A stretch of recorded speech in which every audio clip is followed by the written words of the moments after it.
Podium Podcast. Lo mejor está por escuchar.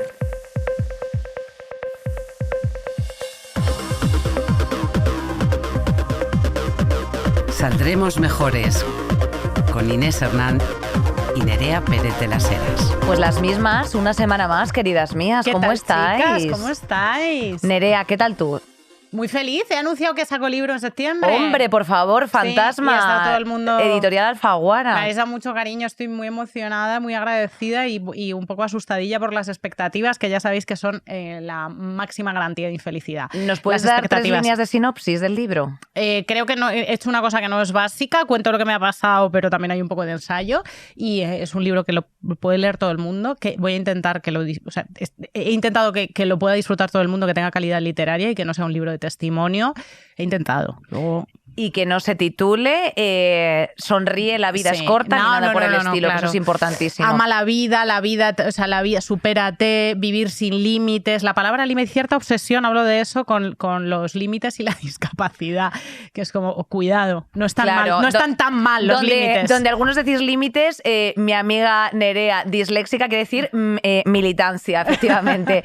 Bueno, Nerea, fíjate, la Met Gala, A ver, vamos a intentar comentarla en 2 niveles. El primer nivel, que es el de los modelitos, me parece que no puedes ir disfrazada a la Met Gala. Bueno, la categoría de este año era Fashion is Art, la moda es arte, entonces claro, eso es el vertedero de Sao Paulo, de pronto, o sea, ya cabe cualquier cosa, o sea, ya te puedes poner una hoja, te puedes poner el parrus al aire. La noche estrellada de Van Gogh, que no se puede ser más básica. Eran todas. Lo que pasa es que se ha despertado ya como una cierta y pequeña ampolla, que lo celebro yo ampliamente por parte del público, y es que ya está bien. O sea, la Met Gala lleva siendo la Met Gala toda la vida, ¿eh? O sea, nunca ha dejado de estar subvencionada, es una gala benéfica, que bueno, pues simplemente sentarte en una mesa y a cenar, no con esas celebridades, cuesta más que, por supuesto, un piso en muchas ciudades, con lo cual ya es algo que empieza a ser obsceno. No que empieza, sino que la gente por fin está diciendo, oye, esto no hay alfombra roja que lo cubra, o sea, esto es de un nivel de obscenidad ya que me pone los pelos de punta, ¿no? Y estaban para divertirnos, son un poco como las familias reales, Inés, que tienen que ser aspiracionales, como, bueno, os mantenemos con dinero público siempre y cuando nos deis un poco de fantasía, que es vuestra única labor. Pero claro, ves a la nuestra con esas cutreces, con esos nietos, con esas fotos a caballo ecuestres en la portada de Lola, es que no servís ni para eso. Pues un poco lo mismo está pasando en la Met Gala. Yo creo que deben ir guapas, deben poner un poquito de su parte. La verdad es que la Met Gala es un extraño acontecimiento en el que tú tienes que dar muchísima originalidad, pero no ir disfrazada como hizo el capullo de Jared Leto, con un traje como de La Puerta del Sol, que nadie sabe si dentro se iba fumando o haciéndose una paja, de Chupet, la gatita de Karl Lagerfeld. Eso me parece horrible, Este año ha ido Bad Bunny caracterizado como de señor mayor, que también lo he odiado. Heidi Klum, como suele ir en Halloween, porque ella iba a pasarla bien. Hemos dicho ya muchas veces en este podcast que a partir de cierta edad las mujeres nos bajan los niveles de progesterona, ya nos empieza a dar todo exactamente igual. Yo estoy ahí, lo recomiendo bastante. Y Rosalía tenía varios exes, y a Loli Bahía. Eso, la verdad, es como estos sitios a los que vas. Es que era como una fiesta de lesbianas para Rosalía, que siempre están todos tus exes en todos los sitios, ¿no? Y tienes que ir ahí con la alerta. Estaba Hunter Schafer, que da igual lo que se ponga Hunter Schafer, porque es que es la persona más guapa del mundo. Es guapísima, sí, es verdad. ¿Cómo se llama el de las carillas? ¿Cuál de todos? Raúl Alejandro. Raúl Alejandro. El de los faros, que no sabes si es una sonrisa, ¿verdad? O un taxi. O un taxi que viene por ti, exactamente. No sabes si es una sonrisa o una valla publicitaria. Y estaba la actual, que es Loli Bahía. No sé. Loli Bahía, sí que iba divina. A ver, a mí yo tengo que decir que ya hay un momento estilístico en el que es como que ya he glitcheado. A mí me ha llamado mucho más la atención todo el boicot y toda la protesta que se ha hecho a las puertas del Metropolitan, porque evidentemente se ha hecho ya un manifiesto boicot, dado que Jeff Bezos y su esposa han financiado el principal grueso de la gala, están financiando al Ice Baby, y están financiando pues un pequeño y simpático genocidio que lleva ya exterminadas 70.000 personas civiles en Palestina. Entonces, bueno, pues como que hay un pequeño pelo de punta. Había un trabajador de un ex trabajador de que Amazon. ha pagado. Ese sí que es un rey, un king absoluto que ha pagado una valla publicitaria. Una proyección diciendo, espérate que tengo un recado. Además, una persona... Esa sí que es una persona guapa. As fuck. Esa sí que es una persona guapa. Las cosas como son. Y era una película como de una distopía futurista. Bueno, o sea, es que es no lo que tiene que empezar a ser ya un poco todo. O sea, todo lo que veíamos de Anonymous distorsionados, yo ya quiero que salga ya a calzón quitado. Sí, sobre todo si tienes esa jeta, no te la vas a tapar. Boicot que hicieron también Meryl Streep y Zendaya. Desde aquí un besito profundísimo para ellas, que sabemos que sois oyentas de Saldremos Mejores. Y sobre todo, y más importante, Nerea, yo creo que estamos ya a punto del colapso civilizatorio, porque eso es una cosa que eventualmente ya sabes que ha ido ocurriendo con cosas en general. Y bueno, yo creo que prueba de ello es que efectivamente un trabajador de Jeff Bezos haya hecho un anuncio diciéndole pedazo de saco de mierda, te voy a contar. Te voy a contar. Amazon, 7.200, el number one en la lista de boicot, invierten 7.200 millones de dólares en el proyecto Nimbus, que se utiliza para financiar y alimentar la tecnología que se usa para exterminar a palestinos inocentes. Ya está, es que en una frase te lo resuelves. Esperamos que se os atragantara el champagne. Vamos a lo que ha pasado estos días. Lo que ha pasado estos días. Bueno, lo que ha pasado estos días y en una línea es un pequeño recordatorio y un abrazo caluroso a toda la familia de Soledad Gallego Díaz Fajardo, que fue una periodista de La Casa, del País, directora durante muchísimo tiempo, que ha fallecido pues a la pronta edad de 75 años. Entonces, bueno, pues hija... medio clase, en el máster del País, la persona más guay del mundo y aprendí mucho de ella. Un pequeño norte, sí. Yo lo he visto varias veces también en charlas y en todo. Y bueno, pues hija, ¿qué vamos a hacer? Continuamos, Nerea, porque bueno, claro, uno de los grandes temas que ha estado sobre la mesa estas semanas, ¿qué ha sido? Pues el decreto de la vivienda, que sorpresa, sorpresa, ya conocerán ustedes. Después de que las derechonas, Junts, PP y Vox, y bueno, y la abstención del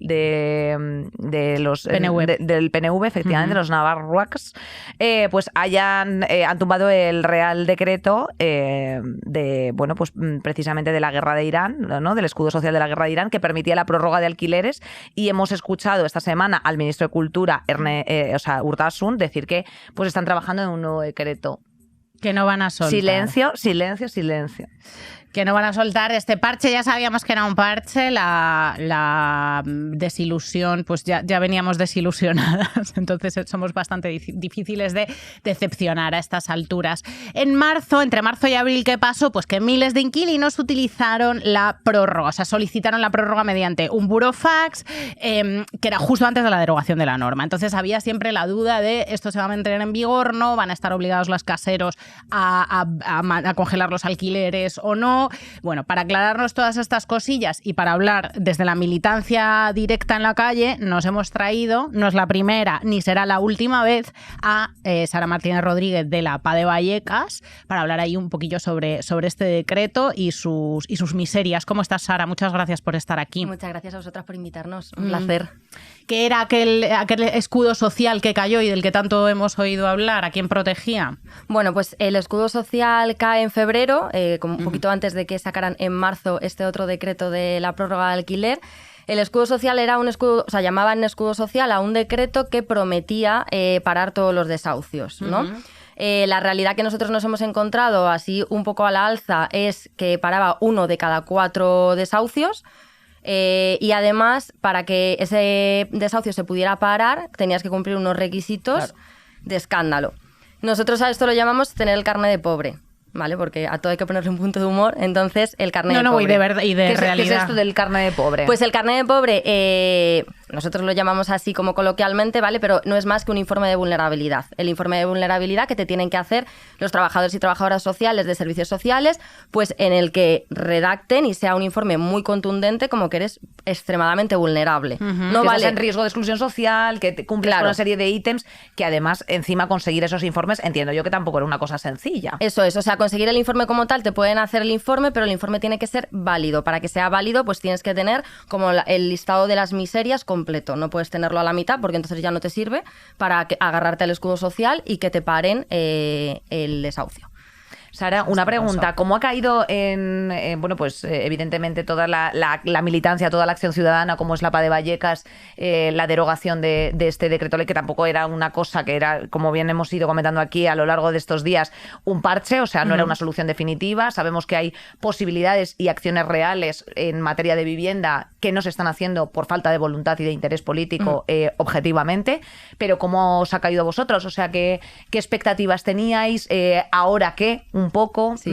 ¿Cómo sentís? Pues a ver, no ha sido ninguna sorpresa, tampoco nos solucionaba nada el decreto, ¿no? Tampoco es que haya caído y hemos dicho, oh Dios mío, ¿ahora qué hacemos? No, bueno, estamos prácticamente igual que si se hubiera tirado para adelante, porque al final el decreto protege a un porcentaje de la población muy concreto, tienes que tener regularizada tu situación de vivienda con un contrato de alquiler, lo que significa que todo lo que sean subarriendos, contratos de habitaciones, ¿no? O habitaciones alquiladas, todo esto no entra.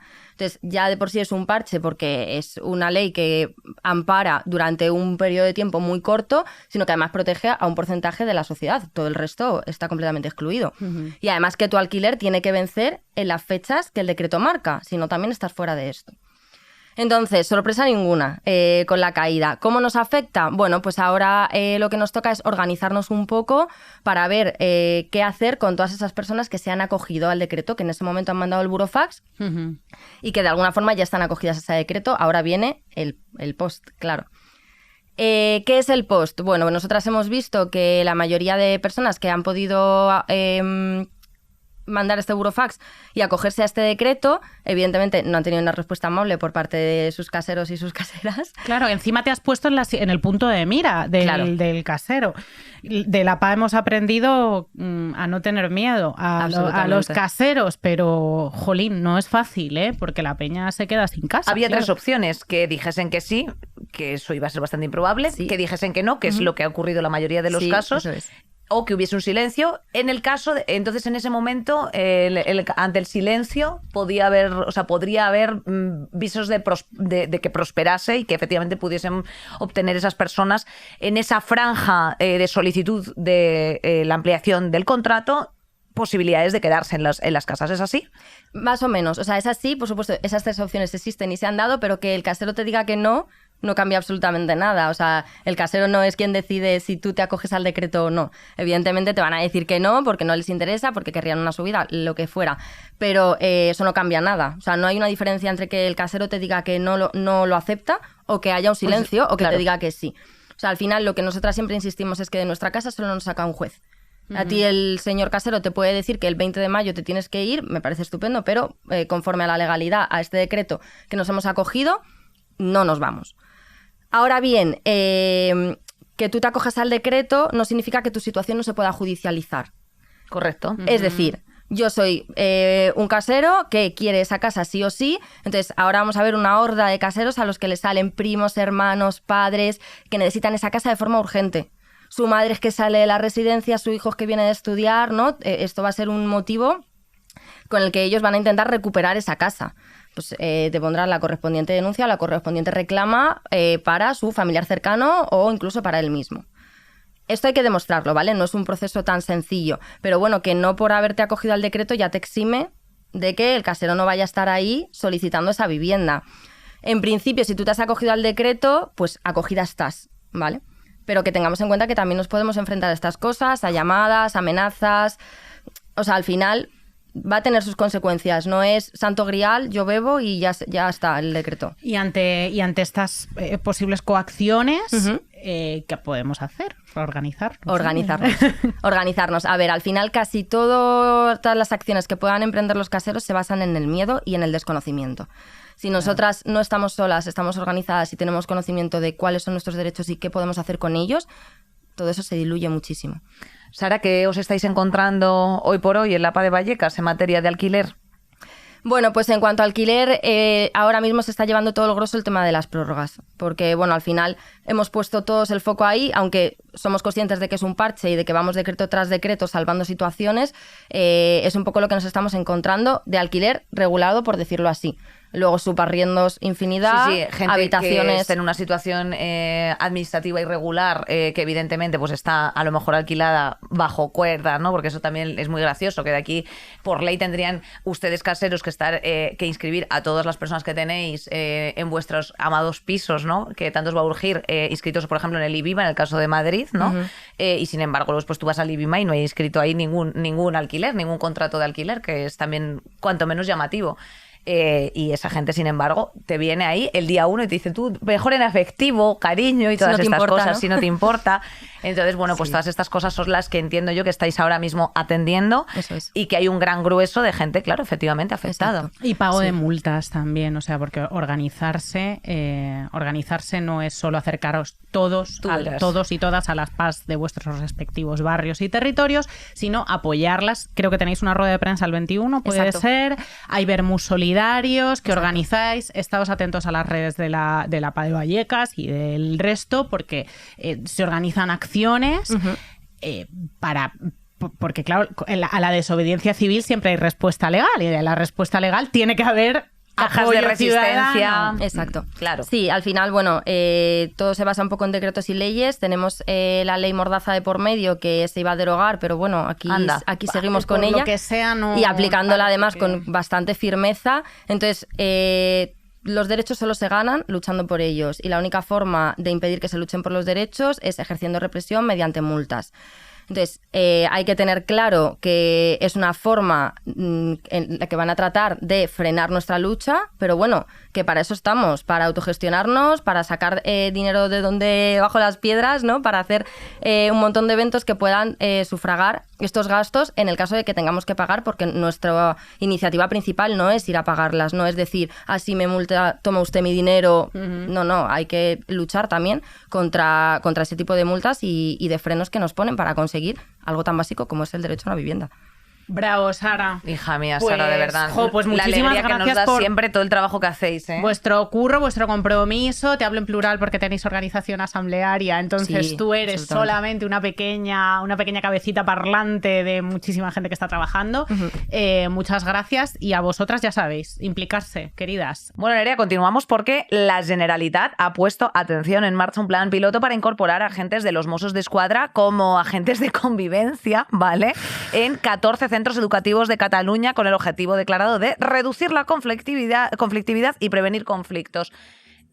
Fíjate, contratar más profesores, pagarles mejor, reducir el ratio por aula, negativo. Meter a un madero al final de la clase así para que Juanlu no tire una bolita de papel chupada a través de un bolivic, sí. ¿Qué te parece? Me la pela. Es que a lo mejor el pequeño Juanlu de la bolita de papel no te tira una bolita de papel, sino que es muy violento, ¿vale? Esa persona adolescente. Es que me la pela. O sea, no metáis policías ni militares en las aulas. Pero es que qué no locura puede ser. es esta, tío. En este plan piloto, a ver, no van armados. Esta es una de las... Es una de las cosas que se habla. Oye, muchísimas gracias, la verdad. Gracias por dejaros la pipa en casa. Claro, muchísimas gracias por no lanzaros directamente a la distopía de amenazar y pegar niños. Se les ha llamado ángeles de convivencia en la prueba piloto. O sea, no se me ocurre nada más trampista que llamar a un agente del orden público ángel en ninguna circunstancia. Claro. Son gente formada, pues los típicos polis que dan... Unicornios por la paz. Unicornios por la paz, y son mozos que llaman, o sea, que son como que están, bueno, a ti te daban clase los de vez en cuando venía un policía y te contaba y me cosas encantaba, traían perros. que, bueno, te decían como normas de urbanidad, algunos Sí, daban clases de como educación sexual, que eso ya me parece el putísimo colmo. Ya conceptualmente, o sea, esto teóricamente es una norma. Es una medida opcional. La comunidad del profesorado, los sindicatos, las asociaciones de familias tienen cosas que decir sobre esto. Dicen que es una medida impuesta y estigmatizadora para ciertos centros escolares.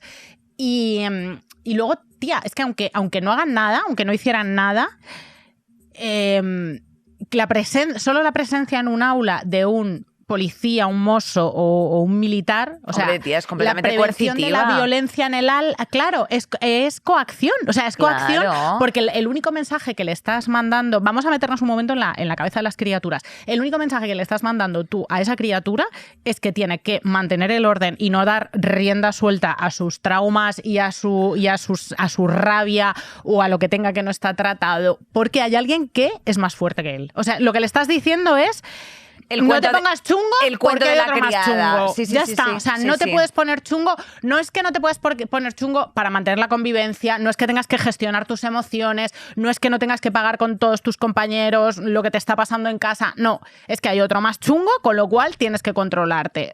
Es que es totalmente contraproducente, porque cuando esa peña salga a la sociedad Bueno, y aparte no que, haya ningún policía mirando... Perdóname, y esto tampoco ha pasado por ningún órgano, ningún aparato democrático. No sé si me explico. O sea, esto no ha sido como, oye, todos los docentes han llegado a esta conclusión, las asociaciones de madres y padres de alumnos, hemos determinado que fíjate lo que está pasando. Insistimos nosotros en la necesidad, bueno, por supuesto, todas las educadoras infantiles en huelga, by the way, que ya lo que nos faltaba es que nos metiesen en un madero con bebés.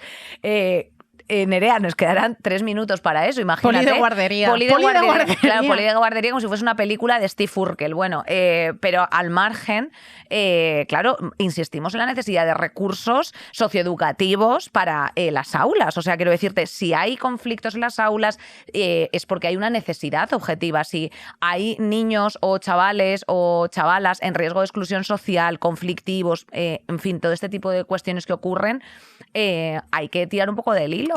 Y si hay presupuesto para presencia policial, pues a lo mejor habría que redirigir ese presupuesto destinado a reducir la conflictividad, no poniendo policías, sino bajando los ratios, desdoblando los grupos, reforzando los equipos de convivencia, en lugar de colocar una presencia de autoridad coercitiva rarísima. Y si a las asociaciones de padres, sindicatos y al profesorado se le está diciendo no, todo esto no se puede hacer por falta de presupuesto, que es el voluntario, el poli de guardería, no entiendo nada. Me parece un cuadro esto, la verdad. Seguiremos con el tema.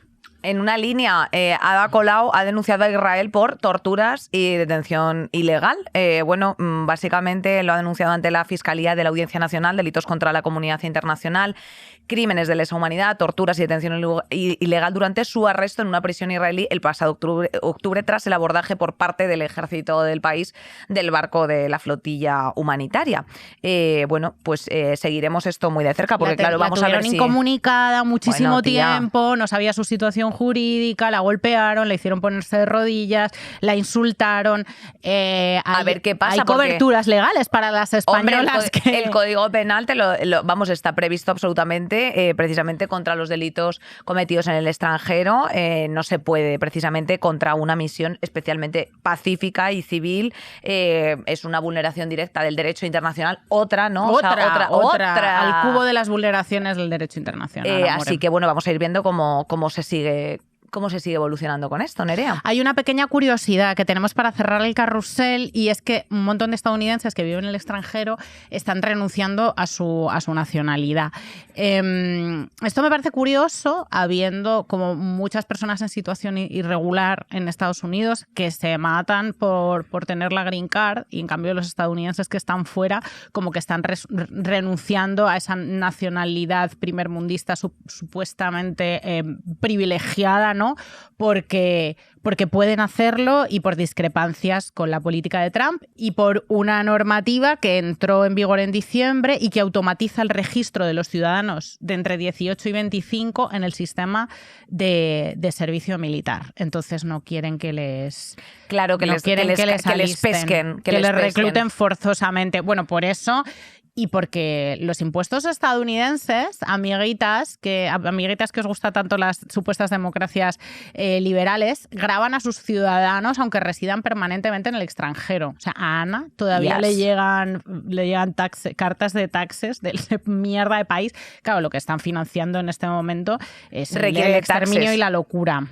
Requiere de taxes. Pues nada, Nerea, si te parece, hoy traemos un gran temazo y una gran invitada, así que vamos con ello. El tema del día. Jo, qué ganas tenía yo de la invitada de hoy. La podíamos haber traído, Inés, el primer día de Saldremos Mejores, un día de en medio de Saldremos Mejores, el último día de Saldremos Mejores, porque ella es súper importante. Es súper importante para el feminismo, para la conciencia social, para las mujeres que hemos hecho artes escénicas, hablando de compromiso social y contando nuestra propia experiencia. Ella ha sido como el referente y el faro, y además es una tía súper valiente. Se lanza, creo que, a lo más frágil, a lo más blandito y a lo más nervioso de la sociedad, que son los adolescentes. Pamela Palenciano, monologuista, actriz y ahora escritora, porque tienes un libro precioso que se llama No me des la chapa, Feminismo para adolescentes. Hola, querida mía. Hola, queridas, qué impacto estar aquí. ¡Qué alegría, Pam! Qué ganas. Nos hace muchísima ilusión que hayas decidido salir de las aulas para lanzarte a las bibliotecas también. Bueno, cuéntanos un poco, No me des la chapa, ¿qué es este libro? ¿De dónde nace? Y sobre todo, cuéntanos un poco esta experiencia de los últimos años en las aulas. Pues que la que era mi hermana, Elizabeth Palenciano, cuando fue mi hermana ayer, antes de dejarse de trabajar conmigo, me dijo, Tata, tienes que escribir un libro. Y yo, ¿qué dices? Yo escribí un libro, hay un montón de gente que dice que ni leo, que yo soy una choni de polígono, que yo no leo. Me voy a poner yo a escribir un libro, ¿qué dices?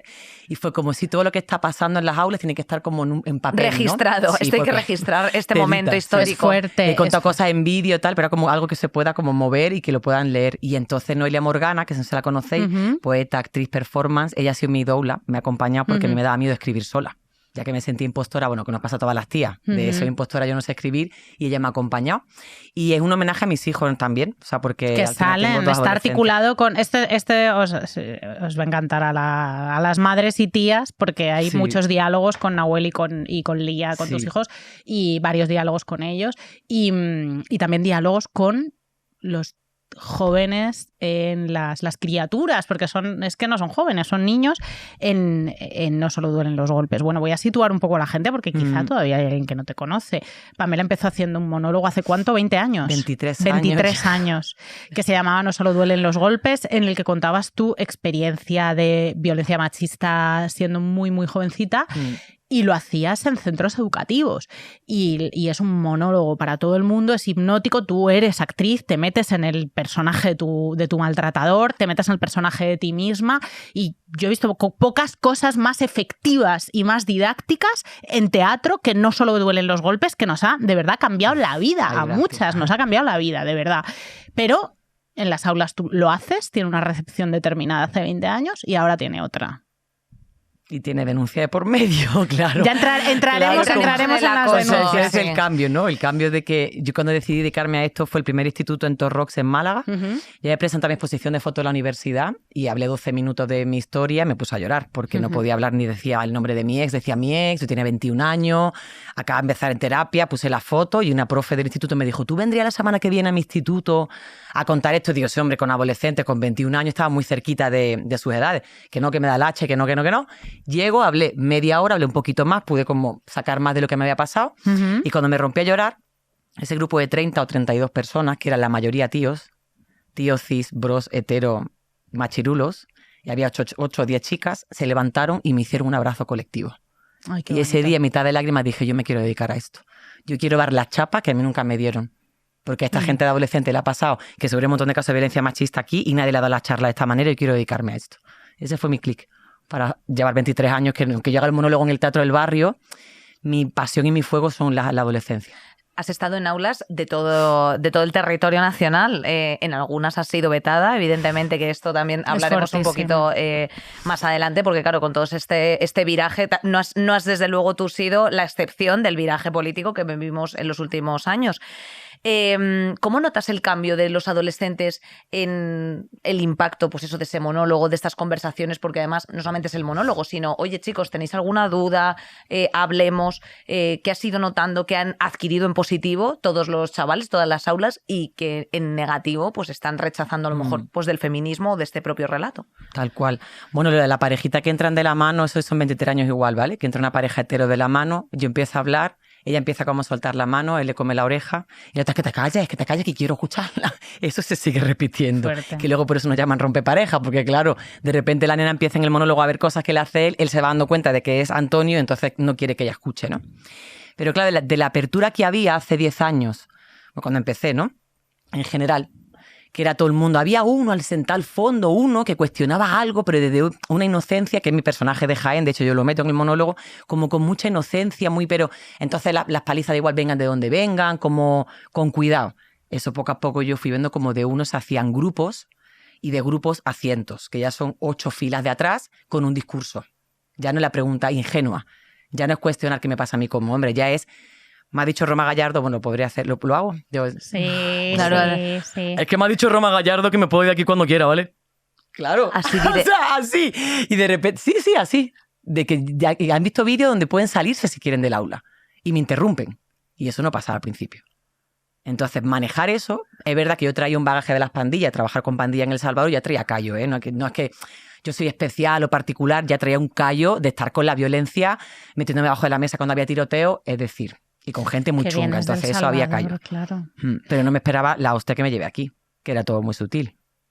Claro, porque esto ha sido, o sea, que lo que está ocurriendo un poco en las aulas es que verdaderamente ha habido un discurso, o sea, claro, no es evidente, no es ni de la noche al día, ni es evidente, o sea, es, como tú bien dices, se han ido sumando grupos de adeptos, o sea, hacia una narrativa común, por así decir, machista o misógina, pero es negociable, o sea, ellos quieren escuchar otros puntos de vista, está muy... por así decir, segmentado entre hombres y mujeres. O sea, las tías están, como verdaderamente se dice, muy en la posición del feminismo, o ahora ya cada vez a la gente le da más, pues más vergüenza, más miedo posicionarse como feminista abiertamente. En general está muy cansado de deciros. O sea, está un cansancio en general. De otra charla más no, porque el comentario final es, no me esperaba que la charla fuera así. Digo, bueno, porque has visto un monólogo, no una charla. O sea, el monólogo lleva un montón de cosas a nivel teatral, de camino ya hablo del arte, ¿no? Validando el arte. Sí, es muy emocionante, es muy divertido. No es solo un taller, claro, que sí. tienen personajes, ficción, ¿no? Pero hay muchas chicas ahora también que hablan de que no hay machismo, que hay tíos cerdos. Son menos, ¿eh? Ellas son menos, pero suelen ser las amigas de ellos, los que se sientan atrás. Entonces, lo que teníamos en 2018, que eran grupos y grupos y asambleas grandes no mixtas de tías, ha bajado muchísimo. Pero porque quien está ocupando el espacio son ellos. O sea, el que haya pasado... La ultraderecha entró en un momento donde nosotros estábamos arriba en 2018 y yo ya vi el declive en 2019 porque vi que en 2018 yo estaba al instituto y eso era un cañeo de wow, qué inspiración lo que está pasando en las aulas y en 2019 cuando nosotras erróneamente hacemos pública nuestra división, y digo nosotras que las 3 de esta mesa no hemos sido, ¿vale? Pero han sido otras muy responsables de hacer públicamente una división del feminismo, eso no nos vino bien porque lo has hecho muy evidente y esa grieta se fue colando un youtuber, otro streamer, otro youtuber, en plan, si no entendéis entre vosotras. Entonces hay como muchas aristas de qué pasa en esa división, qué pasa que los chicos varones se han sentido que decirles tus privilegios, estamos atacando tus privilegios, cuáles ellos viven como derecho. Entonces ahí no hemos sabido llegar y quiero dejaros claro, chicas, que yo de 25 años para abajo me interesan todos los chicos. De 25 para arriba que hagan terapia, que trabajen su masculinidad, lo que quieran. Sí, eso lo hacemos aquí, lo decimos aquí muchísimo. Pedagogía. O sea, nosotros tenemos para abajo, sí. El abrazo, la vulnerabilidad, el cariño, el juego. Sí. Me fastidia que os estén comiendo la cabeza, que os estén robando la posibilidad de tener amigas, de tener relaciones lindas, de admirar a vuestra madre, de admirar a escritoras, de admirar a youtubers, de... Ahí, a partir de los 25 es como, o sea, yo no me voy a sentar a educarte con 30 palos, sí, hermano. Ya no. Y los 25 es importante porque esa edad es la que acaba la adolescencia. O sea, que como ahora hay mucho atraso de que ya no nos vamos de casa antes, no hacer la corteza prefrontal, todo lo que pasa, hasta los 25, vale. Me importa, me interesan. De hecho, en el libro hablo mucho con Lale, 4 capítulos con Lale. ¿Sí? Me dejo interpelar por él, me dejo interpelar por ellos en masculino. Yo he cometido muchísimas cagadas del monólogo también, que las estoy reconociendo en el libro. Me asusta decirlo públicamente porque me da miedo, porque es un ejercicio de autocrítica en el que me muestro muy vulnerable, porque no soy solo yo, pero yo soy muy responsable porque llevo muchos años en las aulas. Y ha habido cosas que yo con ellos no he sabido, pero porque a la urgencia eran ellas. Me importaba al principio, en plan, chica, empoderarse, que aquí no hay que aguantar cero, no hay que aguantar nada y para arriba. Claro. Pero en ellos había un hueco que los hombres de la nueva masculinidad no llegaban, y de repente hay 5 los que confías, entonces no llegan a los talleres solo para chicos, y desde el monólogo yo dije, venga, pues me pongo el gorro, hago de mi ex, y también desde mi masculinidad voy a poner ese espejo, que ese espejo es el que ha traído muchos costes altos, por poner el espejo y que no entendieran dentro del aula que mi pedagogía era una pedagogía que la estaba ejerciendo desde la violencia, es decir, existe la pedagogía de la violencia en el teatro, que es poner el espejo al otro, y si tienes un tío violento, pues yo hago pum y te pongo el espejo. Ese vídeo de contexto se sacó, un vídeo que se sacó de contexto. Y es ficción, y era ficción, o sea, estabas Claro. representando un personaje. El rey Lear era un mal padre, no te estamos diciendo que seas así, ¿sabes? Claro, ¿no? Cuando claro. hacemos el rey Lear. Vamos a hablar de estas consecuencias legales que has tenido. Consecuencias legales, no, este ataque estratégico, porque creo además a otras feministas nos dejaban en paz, y esto lo hemos dicho mucho en este podcast, y yo cada vez que tengo la oportunidad lo digo públicamente, que se han ensañado especialmente contigo porque tu trabajo sí era importante, porque claro, a Inés y a mí pueden venir a escucharnos o no, el programa de NAR lo pueden poner o no, puedes ponerte los youtubers de Leonor Silvestre o no, Sí, puedes hacer lo que... Pero claro, tú ibas a las aulas, te exponías una barbaridad y eso lo vieron como un auténtico riesgo y te has enfrentado a un nivel de acoso muy heavy, de denuncias, de coacciones, de quitarte trabajo, de intentar joderte la vida. No eres fácil de matar, pero... Sí, bueno, de hecho, este tipo de procedimientos que tienen un nombre y un apellido, que son análisis jurídicos y artículos en prensa, pues se interpretan en este caso como los SLAPs, conocidos por los SLAPs, que son unas siglas en inglés que se puede traducir como una demanda estratégica contra la participación pública, que lo que se ha buscado es intimidar, desgastar, silenciar precisamente pues a personas como tú, y yo creo que especialmente tú, Pamela. O sea, ¿cuándo ocurre lo del vídeo? O sea, exactamente este vídeo es el vídeo en el que te sacan un out of context, o sea, de efectivamente esa interpretación, ¿no? que de violencia, entonces ya automáticamente es... ella está enseñando violencia en las aulas, no sé qué, y a partir de ahí... Está criminalizando a los niños. Te viene una cascada de cancelación de trabajos, se te empieza, claro, obviamente, una desestabilización económica, por supuesto, un acoso en redes que te quieres morir. ¿Qué ocurre a partir de ese momento y cómo te defiendes ante esa situación también? Bueno, a mí me ha salvado la vida Laia Serra. Laia Serra es una abogada que tenemos muchas feministas que nos salva la vida porque me dijo esto está ya más grave, porque mis 2 denuncias anteriores, que fueron menos graves que esta, eran de un grupo de custodia compartida, que también hay muchos que me odian porque yo acuerpo a mujeres como Juana Rivas, madres protectoras, y al lado de las madres protectoras muchos tíos pues son tíos muy chungos y de grupos bastante nazis y peligrosos. Ya tenía yo por ahí un cuanto de enemigos.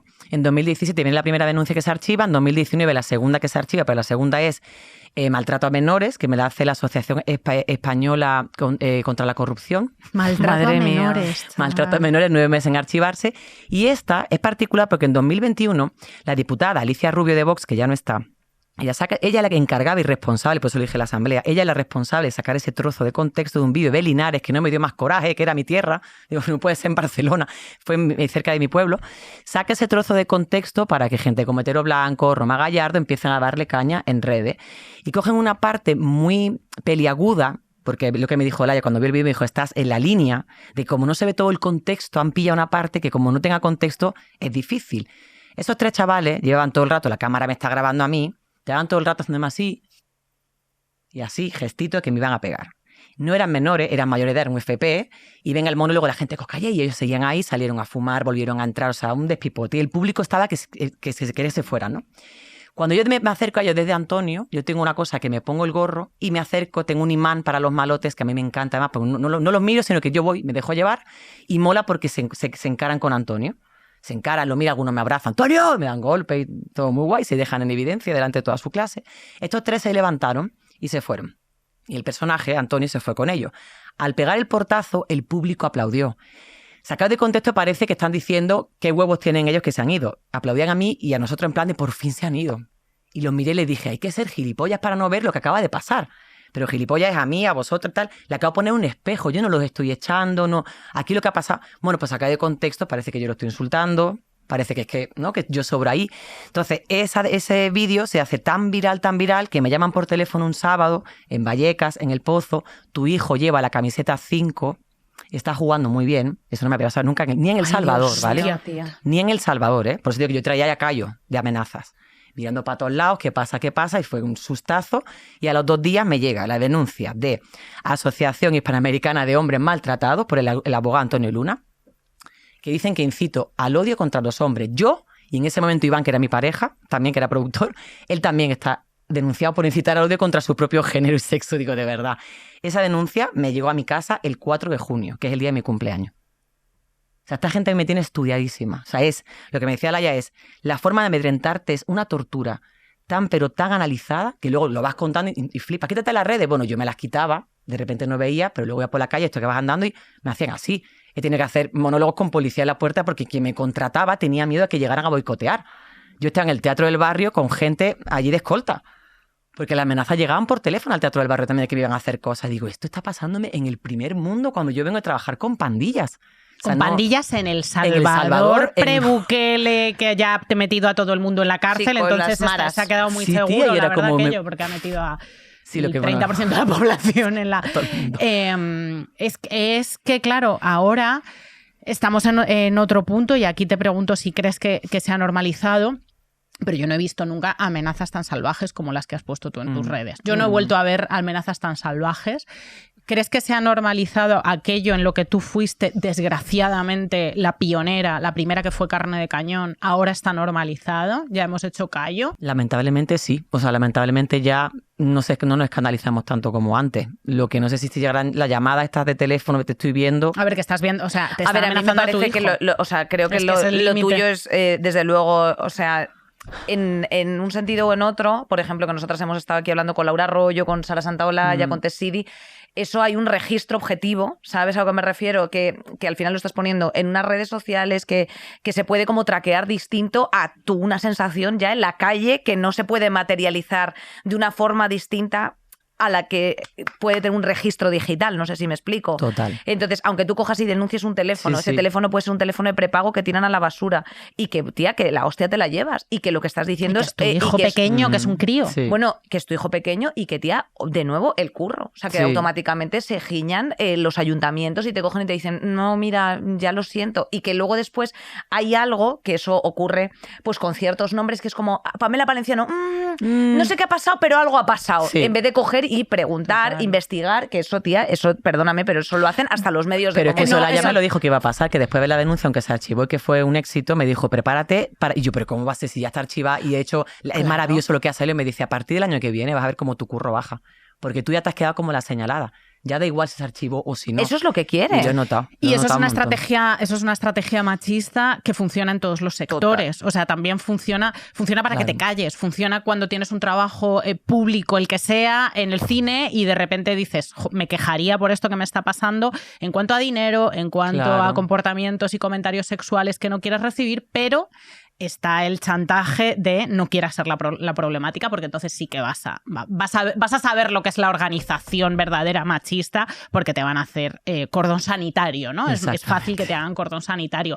Cuéntanos un poco de tu experiencia en El Salvador, porque claro, hemos terminado el carrusel hablando de los ángeles protectores que son policías en las aulas. Vienes de un sitio genuinamente peligroso... ¿Y has trabajado con jóvenes allí? Pues que la época en la que yo trabajé era la época más compleja porque no había dictadura. Había acuerdos con las pandillas que tampoco es que furularan tanto. Es decir, recuerdo las 2 veces que entramos a las cárceles más peligrosas, que de puertas para adentro no había custodia y fuimos a trabajar teatro con un pandillero. O sea, que cerraban la puerta y quien mandaban eran ellos. Y entrábamos 5 tías allí, bueno, en fin, cuadro flamenco. Todo bien, ¿eh? O sea, pero todo bien en el sentido Pamela, del es que eres fuerte, tía. Yo cada vez que pienso en un montón de cosas, digo, por eso luego aquí me daban risa alguna amenaza. Digo, ay, Dios mío, ¿qué me estás diciendo, no? Y era un momento... Tienes un coño, también te digo, sé, no como sé, el Estadio Olímpico de Pekín. No sé. Sí, es coñona nuestra Pamela. Es que... Uf, no sé, esto ha pasado por encima de mí, pero bueno, la intensidad. Entonces en El Salvador era un buen momento para hacerles pensar a los críos que ya habían matado a 10, 15 personas, que no eran tampoco inocentes, pero nos dejaban trabajar con los jóvenes de alto riesgo. Que cuando yo descubrí esa palabra, tía, yo flipé. ¿Va a trabajar con jóvenes de alto riesgo? Digo, hombre, riego la comunidad porque llueve y el volcán se baja eso. Digo, claro, llego yo y me va a caer la lava encima. No, el riesgo era para mí, que cuando llegaba los pandilleros estaban tatuados. Digo, entonces, y me dejáis aquí sola, la ONG se iba, me dejaba yo con el coche y yo, pero yo aquí sola, ¿qué hago? Claro, mi privilegio blanco. Desde mi privilegio blanco, poder hablar como ellos hablaban, su nivel de escucha era increíble. Si hablaba Iván, otra mujer salvadoreña, pero es que esta Chele, ¿cómo habla, perro? Es que esta Chele sí es pelada. Entonces yo aprovechaba ese rollito de broma para ir adoctrinando, no a la paz. Pero claro, una vez que va entrando Bukele poco a poco, Yo, de hecho, tengo varios colegas periodistas exiliados del Faro, no están allí. Yo soy muy colega, de hecho, cuando yo vaya ahora no voy a poder hacer el monólogo este año. Si yo voy para mis amigas de allí, tampoco soy persona grata de que si me acerco mucho, como luego yo me vuelvo, ya las dejo un poco vendidas. Marcadas, Sí, claro. como sucede en las dictaduras, claro. Como pasa en la dictadura. Entonces, estamos viendo cómo hacemos un taller, que queremos hacer un taller allí, pero que lo hagamos bajo agua y que no se entere mucha gente que voy, pero no puedo trabajar. Es el país que tenemos y el coste de que mucha gente me dice que qué guay que ahora están todas las pandillas en la cárcel. El coste de lo que tiene no poder hablar. Y no digo el feminismo y el movimiento LGTB como está en El Salvador. O sea, tremendo. Bueno, los derechos humanos, al final, sí, es que una salida era un país muy peligroso, pero no te puedes saltar los derechos humanos básicos y encarcelar a un montón de chavales y destrozar familias. Total, Hablamos de los ángeles de la paz en las aulas ahora en Cataluña, que los quieren empezar a instalar. Esto es una figura que nos has comentado que es del Salvador, así directamente. A ver, 2024, cuando estuve la última vez, los conocí. Y no van vestidos de poli, pero bueno, se les ve el uniforme un poco con la...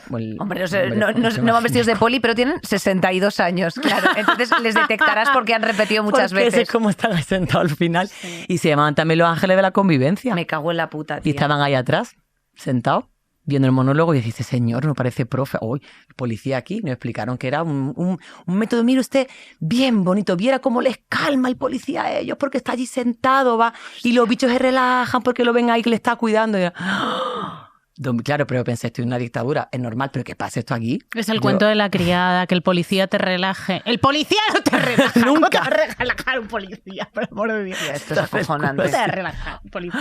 Yo no puedo evitar, o sea, por volver un poco a esas conversaciones con los alumnos en clase, tú explicas precisamente en el diálogo con Lale, es que hay muchos Lales, hay un momento en el que te hace como prácticamente sudar el no poder tener como contestación.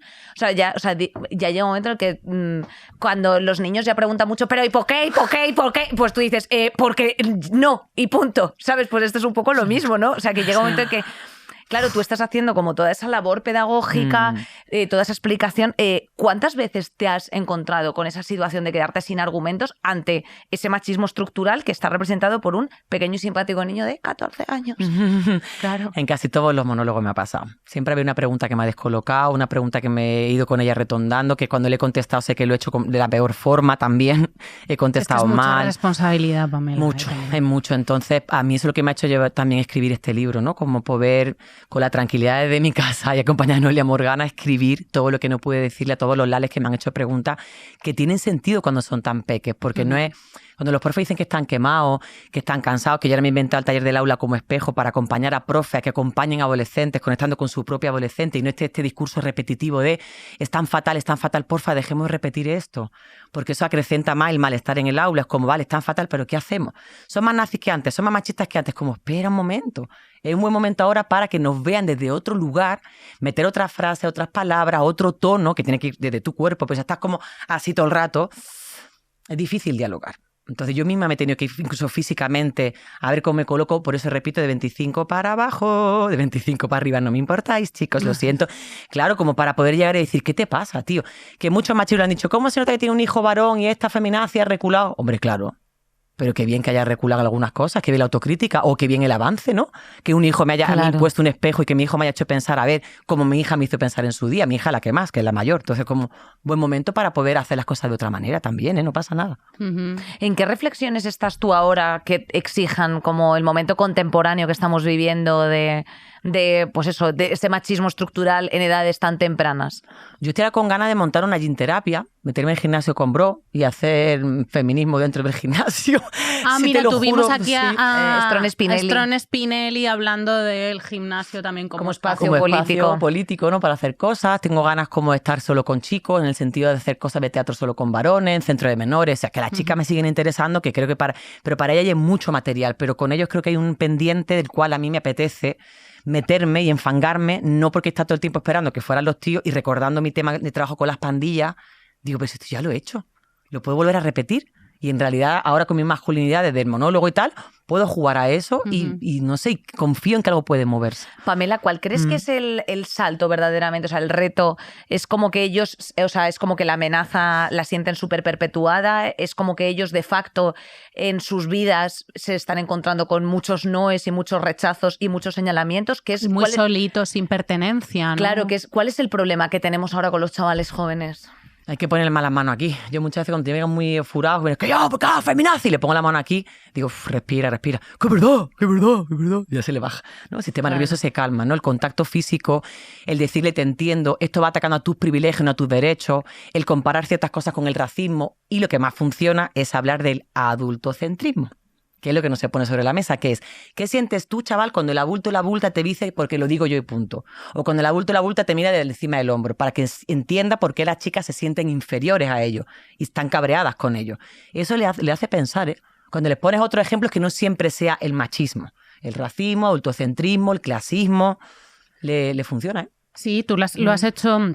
En los muchos trucos de conciencia que había, las muchas palancas de conciencia que había, no solo duelen los golpes, está este gesto que haces con las manos, que pones una mano encima de otra, ¿no? Que hay gente que nos está escuchando en plataformas de audio, una mano encima de la otra y pones de ejemplo pues varias situaciones en las que partes, el punto de salida es un poquito más atrás que el otro.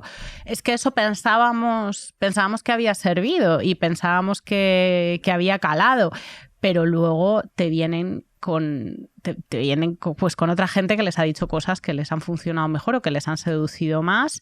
¿En qué nos equivocamos en su momento? Si es que nos equivocamos en algo, si es que esto era posible hacerlo de otra manera, o sencillamente es la reacción lo que nos ha echado para atrás. La reacción ha sido fuerte. Ha sido una mezcla de todo, ¿vale? Pero yo sí creo que la división del movimiento, hacerla pública no vino nada bien, en su momento no funcionó. Sí, ¿tú crees que eso fue importante? Sí, pero fue les importante. Llegó a... Sí, les llegó. Sí. Les llegó que entre ellas no se enteran porque se encargaban por los youtubers que a los que ellos seguían, tanto el Choca como Roma, era como, mira, las están 2 manifestaciones, ¡oh, qué madre mía! Entonces todo eso le llegaba. Luego, lo que fallan de nosotras, digamos, ha sido el autocentrismo. Todas las charlas, yo la primera, todas las charlas, talleres, todo lo que hemos querido, todas las conversaciones de pasillo, de corrillo, que hemos dicho, es que esta juventud, lo que han escuchado que repetíamos de ellos mal, de ellos y de ellas, no se enteran, qué pavo tienen, eso ha fallado. Ahora, por sumar un poquito de esperanza, una de las cosas más preciosas que me han pasado, un chaval en Chiclana que no quería entrar porque vio el vídeo de Roma, que tenía derecho a cualquier charla feminazi y salirse, la profe le insistió y le dijo, de verdad que como no entre, es que te va a jugar la asignatura. Un poco obligado. ¡No hay derecho! Escucha que de verdad que después del monólogo hablamos. Entra el chaval con los brazos cruzados atrás, respaldado, con la cara de asco, como yo digo, el trocillo de mierda aquí, ahí, ¿no? Que no me quiere ni ver. Empieza el monólogo, empieza a bajar los brazos. Se desafloja, empieza a hacer así con los gestos de hostia, no es para tanto. Termina el monólogo, levanta la mano. Digo, el primero va a ser él, claro, porque más enfadado estaba, tiene que hablar, ocupar su espacio. Vamos a ver, maestra, yo es que vi un vídeo suyo y la verdad es que vi un trozo sacado de contexto y yo dije, ¡qué feminazi viene a mi instituto, la tía esta! Yo no quiero verla. Pero ¿sabes? Ahora que he visto todo el monólogo que habla usted de los corazones al final, no sé qué, del amor bueno, es que usted es como una gota de agua dulce en mitad de una lluvia ácida. Digo, poeta Cádiz, claro, todos los colegas, poeta, se levantó y me abrazó. Y ahí dije, Roma Gallardo, ¡gol! ¡Toma! O sea, claro, tío, tú le metes eso, pero luego esa parte que yo muchas veces les digo, esto que está pasando, chavales, no consiguen ni vaya en la velada, que vender la violencia es muy, muy fácil, pero que estemos aquí entre nosotros al final llorando, abrazándonos, compartiendo cosas, eso es una puñetera fantasía. Lléname Bernabé con niños y niñas así, hombre, me parece una fantasía, pero claro, los altavoces es mejor lo otro, ¿no? Y que, es muy difícil contrarrestar esa energía mirando a los ojos. Lo que dices a los pequeños, en una función de feminismo de los últimos años, de las últimas que hice, hubo una pequeña confusión porque la obra no era para adolescentes en absoluto, porque tenía muchísimas referencias políticas y no era para jóvenes, y un instituto de un pueblo de Córdoba compró como en masa y vinieron de excursión a hacer otras cosas, y fue una de las cosas que vinieron. Pereza del profesorado de no haber mirado de qué iba aquella vaina. Tía, me acordé tanto de ti, Pamela. Me imagino. Porque cuando yo salí, que yo iba a dirigirme a mujeres y hombres de 30 para arriba que pueden echarse unas risas irónicas. Y de repente noté esa energía de hostilidad. De hostilidad porque están muy agobiados, porque ¿qué está pensando la que me gusta? Porque voy a suspender, porque estoy de viaje y debería aprovechar, porque estás agobiado cuando eres adolescente, pero cuando noté esa bofetada, no le he pasado peor en una función en mi vida. A los propios profesores les dijeron que se podían marchar y de hecho algunos se largó porque no sabían a lo que les llevaban. Pero al final de esa función, que fue espantosa, resoplidos, móviles, brazos cruzados, conversaciones, risas, el horror absoluto, me escribieron un privado de DM, pues un grupete de pringaillos, chicas y gays, que también estaban ahí, que se lo pasaron muy bien, que les sirvió mucho, que fueron los que me explicaron que los profes no sabían a dónde les llevaban, pero que a ellos, a esa banda de... Pues ya sabemos todos quién es esa panda, ¿no? Sabemos todos quién es esa panda que está en un instituto de Pozoblanco, Córdoba, sí. y a lo mejor esto pues les da fuelle y les da el globo. Pero, joder, me parece tan valiente como enfrentar la capacidad que tú lo habrías hecho quizá, ¿no? Ante esa bofetada de hostilidad. Ir justo a los no convencidos, sino a los por convencer... Que es otro nivel. Total. Pamela. Es que los no convencidos me encantan. Porque los no convencidos, los malotes de atrás me encantan, porque luego le ponen la mano al corazón y lo desarma. Y ahí sientes como, ay, ves que no es para tanto, chaval. O sea, sí, es que al final es conectarse con la adolescencia de una. Yo cada vez que entro al escenario es que me hubiera gustado a mí. Me hubiera gustado que me dieran la chapa, me hubiera gustado que me hubieran mirado de otra manera, ¿no? Y yo ahora mismo lo más radical para mí es ser lo más tierna posible con ellos, de 25 para abajo. Tierna, me conecto con la ternura, les abrazo, les miro y creo que hay mucha posibilidad y mucho más. Por eso, cuando escucho estos discursos tan recalcitrantes del no, esto es tan peor, yo digo, en mi experiencia es que después de que yo misma lo he repetido, yo lo repetí hasta hace 2 años, dije, se acabó, no repito más esto.